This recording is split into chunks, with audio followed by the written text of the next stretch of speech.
ሰላም ጤና ይስጥልኝ ወገኖች እንደምንሰንብታችኋል። እንግዲህ እንደተለመደው ለሁላችሁም የከበረ ሰላምታ ሰላም ናችሁ? እኔ እግዚአብሔር የተመሰገነ በጣም ሰላም ነኝ። ዛሬም እንግዲህ መማማራችንን እንቀጥላለን። ያው እንግዲህ እንደምታውቁት ከሞላ ጎደል የኔ ቪዲዮ ምንድነው አብዛኛው እረፉ ነው አይደል? እንግዲህ አንዳንዶቻችሁ ምናልባት ላትወዱ ትችላላችሁ። በዛው ልክ ደግሞ የተጠቀማችሁበት እንዳላችሁ እየሰማው ነው እያየው ነው ኮሜንትም እያነበብኩ ነው። ለሁላችሁም ለአድናቆቱም ለትችቱም ለሁሉም ነገር እግዚአብሔር ይስጥልኝ አመሰግናለሁ እላለሁ። ዛሬ የምናየው ርዕስ ምን ይመስላችኋል? እስኪ ቪዲዮ አይተን እንመለስ። Stop posting everything that happens in your life online. Look at the chicken we ate today. We just came back from Hawaii. And everywhere. And I'm looking, they just bought a Louis Vuitton bag for 5,000. Ya Allah, I'm back in my rent for 2 months. Look at them. He just came back. Look at him. He's so happy in Venezuela. He's always buying a new car. Ya akhi, stop posting, ya akhi. Stop posting, my sister. Please stop posting about every single thing that you do. This, when you post something, you are putting it in public. And what does public mean?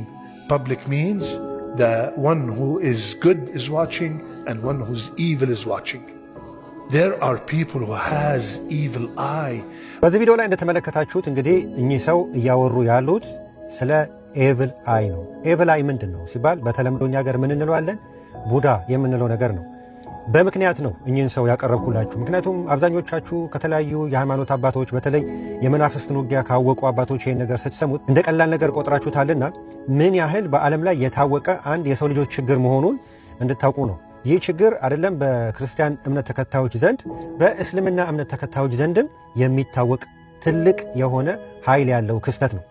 ስለዚህ አሁን ይሄን ያነሳውበት ምክንያት ምንድነው? በተለይ ሴቶች እርግጠኛ ነኝ አብዛኞቻችሁ የእናንተ ጥፋት ነው። በተለይ ይሄ ሶሻል ሚዲያ ከመጣ ጀምሮ በጣም የምትቁነጠነጡት እናንተ ናችሁ። በተለይ በትዳር ውስጥም ያላችሁ በፍቅረኝነት ህይወት ውስጥም ያላችሁ ብዙ ጊዜ ታዘባለው የበላችሁትን የጠጣችሁትን የወለዳችሁትን ነው ምን አለፋችሁ ብቻ ማንኛውም ነገር የተደረገውን ነገር ሁሉ እያመጣችሁ ሶሻል ሚዲያ ላይ ትለጥፋላችሁ።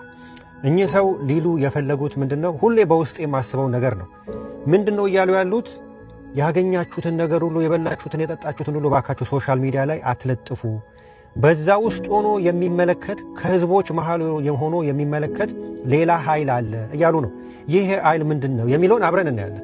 በተለምዶኛ ቡዳ እንለዋለን አይደል? ቡዳ ምንድነው?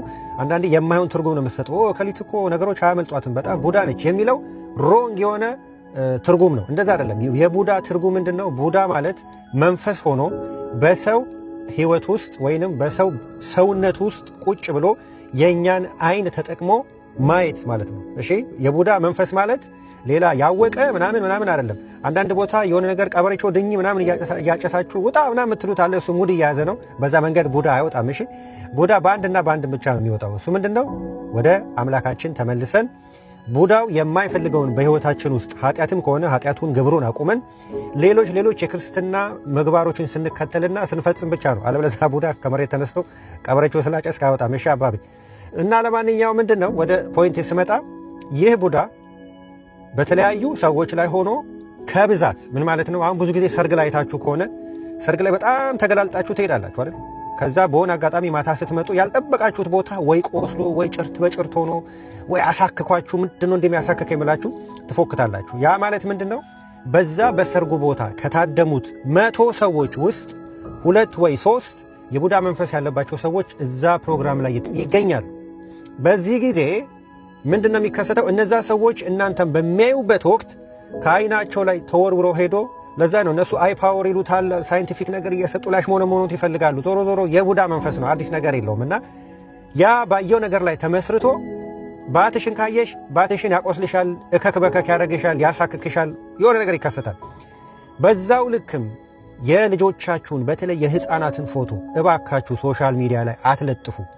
በቡዳ ነው የምታስበሏቸው። በቡዳ መበላታቸውን የምታውቁት ልጆቹ ከዛ በኋላ የአይምሮ እድገታቸው ይዘገያል፣ ይነጫነጫሉ፣ ያለቅሳሉ፣ ይቃዣሉ።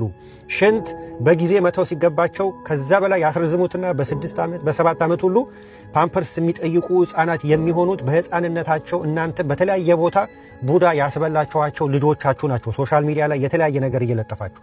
እሱ ብቻ አይደለም፣ በትዳር ውስጥ ትዳር ላይ ይሄው የተጋባንበት መኪና ይሄው የተጋባንበት ሊሞዚን ብላችሁ ትለጥፋላችሁ። ከብዛት 100,000 ሰው ቢያየው 10ሩ በቡዳ መንፈስ ነው የሚያየው። አንዳንዶቹ የቡዳ መንፈሶች ባለቤቱ ራሱ የቡዳ መንፈስ እንዳለበት ሁሉ የማያውቃል። ምሳሌ እኔ በሰላም ነው ብዬ ትኩር ብዬ የሰው ቪዲዮ የሰው ፎቶ የሰው ሰርጋ ያለው ግን እኔ ላይ ያለው ቡዳ አብሮ ያያል። በተመሳሳይ ብዙዎቻችሁ በመስታወት ራሳችሁን የምትመለከቱ ሰዎች ራሳችሁን ፈትሹ። ብዙ ጊዜ ራቆታችሁን ሆናችሁ ሴቶች እንደዚህ ታደርጋላችሁ። ፍጥጥ ብላችሁ ራሳችሁን የምታዩ ራሳችሁን በራሳችሁ በቡዳ እያስበላችሁ። ምክንያቱም እናንተ መስታወት ላይ አፍጣችሁ ስታዩ ገላችሁን አፍጣችሁ አይደለም የምታዩት፣ በመስታወት ውስጥ ሆኖ የእናንተን ገላ ደግሞ እሱ ያያል ማለት ነው። ሚረሪንግ የሚባለው እሱ ነው። ስለዚህ ወገኖቼ ሁሌም እንደምለው ንቁ፣ ከእንቅልፋችሁ ንቁ የሚለው መልእክቴ ይድረሳችሁ እና ከዛሬ ጀምሮ በተለይ ፍቅረኛሞች ሴቶች፣ በተለይ ሚስቶች እናንተ ናችሁ። እንግዲህ በግልጽ አማርኛ ነው መግራችሁ። በጣም ሾፍ የምትወዱት እናንተ ናችሁ። እግረ መንገዳችሁን ቤተሰባችሁን እየበተናችሁ፣ እግረ መንገዳችሁን ልጆቻችሁን በቡዳ እያስበላችሁ። እሺ፣ ስለዚህ ከዛሬ ጀምሮ ኑሯችሁን ማንኛውንም ፋንታሲ ነገራችሁን እቤታችሁ እግዚአብሔርን እያመለካችሁ እግዚአብሔር ይመስገን ብላችሁ ከእግዚአብሔር ጋር ተነጋገሩ እንጂ የበላችሁትን የጠጣችሁትን የነዳችሁትን ቤታችሁን ምናችሁን እያመጣችሁ ሶሻል ሚዲያ ላይ አትለጥፍ። ተጋባው ብለህ ሶሻል ሚዲያ ላይ አምጥተህ ትለጥፋለህ። በሳምንቱ የምትጨቃጨቀው የተሰራው የቪዲዮ ኤዲቲንግ እንኳን ሳያልቅ ፎቶግራፍ እንኳን አሳጥበው ሳይሰጧችሁ መልሳችሁ የምትባሉት ለዛ ነው። ለምን?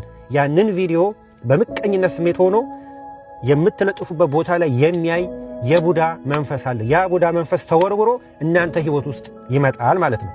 ከሰማችሁ ሰማችሁ፣ ከገባችሁ ገባችሁ፣ ካልገባችሁ ሲገባላችሁ ይገባችኋል እላችኋለሁ ወገኖቼ። መልካም ቀን።